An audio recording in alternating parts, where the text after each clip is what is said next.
Court বলেছে যে বহুবার আপনারা অনেককে নিয়ে এসে খাওয়ান, একটা মস্করা পাইছেন নাকি? ল্যাঙ্গুয়েজ ইউজ করছে, একটা মস্করা পাইছেন নাকি? নাহিদ এদেরকে গ্রেফতার করা হয় নাই, হেফাজতে নেওয়া হয়েছে, কিন্তু তাদের পরিবার তাদের সাথে দেখা করতে গেছিল।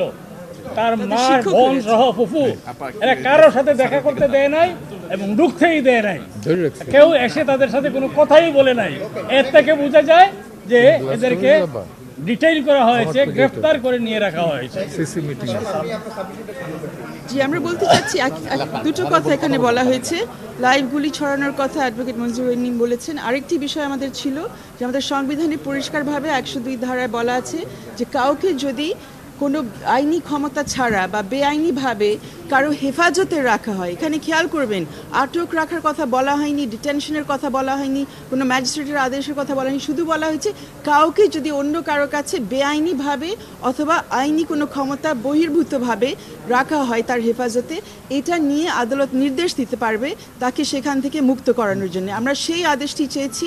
এখানে ডিবির থেকে আমরা শুনেছি বারবার বিভিন্ন জায়গায় টেলিভিশনের পর্দায় আমাদের পত্রপত্রিকার মাধ্যমে তাদের পরিষ্কার স্টেটমেন্ট যে ওনাদের হেফাজতে এই 6 জন ছাত্র আছেন। তারা বারবার বলেছেন, সবার কাছে স্বীকার করেছেন, তাদের সাথে তারা খাওয়া দাওয়া করছেন, এটাও দেখিয়েছেন, কিন্তু কোথায় তারা বলছেন যে তারা তাদের সম্মতি নিয়ে তাদেরকে কাছে রেখেছেন, এই কথাগুলো আমরা পাচ্ছি না। তাদের পরিবার তাদের সাথে দেখা করতে চেষ্টা করেছে, তাদের শিক্ষকগণ তাদের সাথে দেখা করতে চেষ্টা করেছেন, তাদের কাউকে দেখা করতে দেওয়া হয়নি।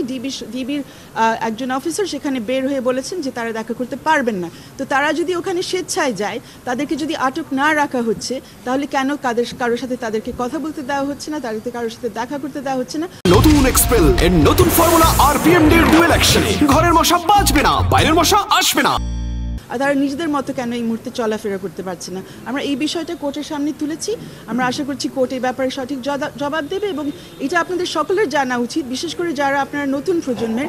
এই ধরনের আদেশ আমাদের এই আদালত শত শত কেন হাজার হাজার বার দিয়েছে। মিলিটারি সামরিক শাসনের আমলে দিয়েছে, জরুরি অবস্থার মধ্যে কিছু কিছু দিয়েছে, কিন্তু সামরিক শাসন আমলে অনেক দিয়েছে। সেখানে আজকে আমরা যেরকম রাষ্ট্রপক্ষ থেকে কাছে যেসব টেকনিক্যালিটি শুনেছি যে ডিটেনশন তাদেরকে করা হয়নি, ডিটেনশনের আদেশ এখানে নেই, কাগজপত্রের মধ্যে ভুলভাল আছে। যখন একজনের জীবনের অধিকার নিয়ে এখানে কথা হচ্ছে, যখন ব্যক্তি স্বাধীনতা নিয়ে কথা হচ্ছে, তখন টেকনিক্যালিটি দেখাতে হয় না, সংবিধান বুঝতে হয়, সংবিধানের মধ্যে কার কি দায়িত্ব রয়েছে সেটা বুঝতে হয়।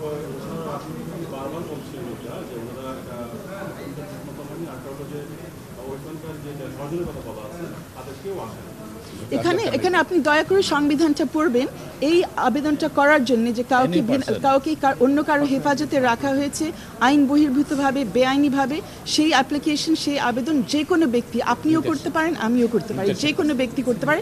আর এখানে যারা এই আবেদন নিয়ে এসছেন তারা হচ্ছেন এই আদালতের 2 জন আইনজীবী, তারা যে কেউ এমনিতে না। আর পরিবার আসতেও পারেন এখন পর্যন্ত। এরা জরুরি ভিত্তিতে এদের জীবন রক্ষা করার জন্যে এবং তাদের ব্যক্তি স্বাধীনতা যেহেতু কেড়ে নেওয়া হয়েছে তাদেরকে মুক্ত করার জন্য তারা জরুরি ভিত্তিতে এখানে এসছে। তারা কেন আসলো না? আপনারাই খোঁজ খবর নিতে পারেন, সেখানে নিশ্চয়ই অনেক কারণ আছে। তারা তো দেখা করার চেষ্টা করেছে, যে কেউ কোর্টে আসতে পারে। আমরা এসেছি, ওনারা যারা এসছেন কোর্টে তাদের বিবেকের তাগিদে এসছেন যে কেন এদেরকে আটক রাখা হচ্ছে, কেন অন্যদের হেফাজতে রাখা হচ্ছে কোনো কারণ না দিয়ে।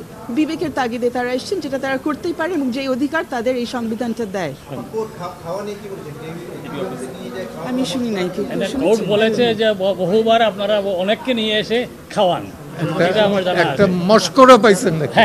ল্যাঙ্গুয়েজ ইউজ করছে, একটা মস্করা পাইছেন নাকি?